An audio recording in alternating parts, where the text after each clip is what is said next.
अध्यक्ष महोदय, काही सदस्यांनी हे जे काही लोड शेडिंग आमच्याकडे होतंय असं त्या ठिकाणी मांडलं.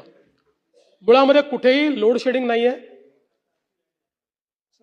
32,000 मेगावॅटची मागणी यावेळेस आपण पूर्ण केली. केवळ 2 दिवस आपण जेव्हा आपले काही संच बंद पडले होते त्यावेळेस आपण त्या ठिकाणी 500 मेगावॅट कमी होतो.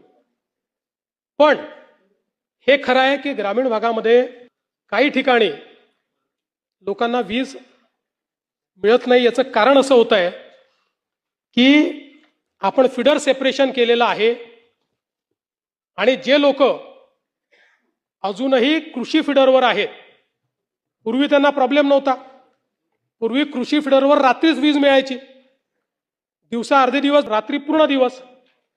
आता आपण 76% कृषी फिडरला दिवसा वीज देतोय, 76%.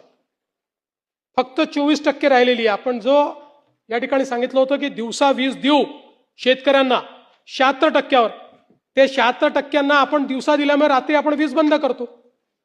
आणि ती बंद केल्याबरोबर जे कृषी फिडरवर आहेत त्यांना ती लोड शेडिंग वाटतं. ते लोड शेडिंग नाही आहे.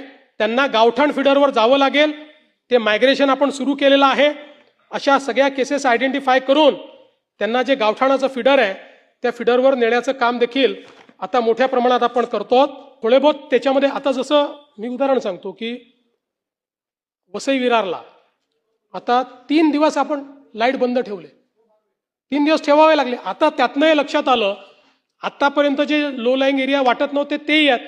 आता तिथेही आम्ही योजना करतो आणि सगळं पॉवर इन्फ्रास्ट्रक्चर हे उंचीवर तयार करायचं, स्टेज करायचं आणि त्याच्यावर उंचीवर तयार करायचं. अशा पद्धतीनं आता जेवढा भाग बुडलेला होता त्या सगळ्या भागात आम्ही ते चेंज करण्याचा प्रयत्न करतो.